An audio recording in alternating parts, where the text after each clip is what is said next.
Hello বন্ধুরা, আজকে তোমাদের সঙ্গে যে রেসিপিটা শেয়ার করব সেটা হচ্ছে শাপলার তরকারি। তো এখানে দেখো, শাপলাগুলোকে আমি আগে থেকে ভালো করে কেটে পরিষ্কার করে ধুয়ে একটু নুন মাখিয়ে রাখছি, যাতে এর মধ্যে এক্সট্রা জলটা বেরিয়ে যায়। আর এদিকে দেখো, বেশ খানিকক্ষণ বাদে আমি কড়া গ্যাসে বসিয়েছি। এবারে তেলটা গরম হয়ে গেছে। এর মধ্যে আমি ফোড়ন দেব কালো জিরে আর কাঁচা লঙ্কা। কাঁচা লঙ্কাগুলো আমি একটু চিড়েই দিয়েছি। এগুলোকে সামান্য একটু ভাজা ভাজা হয়ে গেলে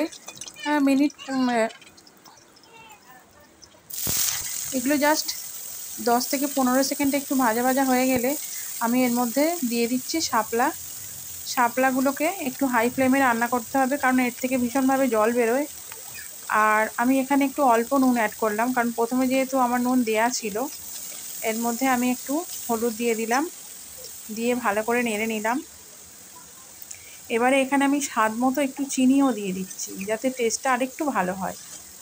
আর শাপলাটা খুবই পরিচিত একটা সবজি বা বলো, যাই বলো, এটা খেতে কিন্তু খুব ভালো লাগে। প্রত্যেকের বাড়িতেই রান্না হয়, তবে আমার বাড়িতে খুব একটা হয় না। আজকে ফার্স্ট টাইম আমি ট্রাই করছি। আগে মায়ের হাতে অনেক রকমভাবে খেয়েছি, কিন্তু নিজে এরকমভাবে জাস্ট এই প্রথম ট্রাই করলাম। তো সেই জন্য শুধু জাস্ট কালো জিরে কাঁচা লঙ্কার মতো করেই করছি। অন্য সময় ট্রাই করলে আবার অন্য কিছু রকম রেসিপি দেবো। তো দেখো কত তাড়াতাড়ি হয়ে গেল শাপলাটা রান্না।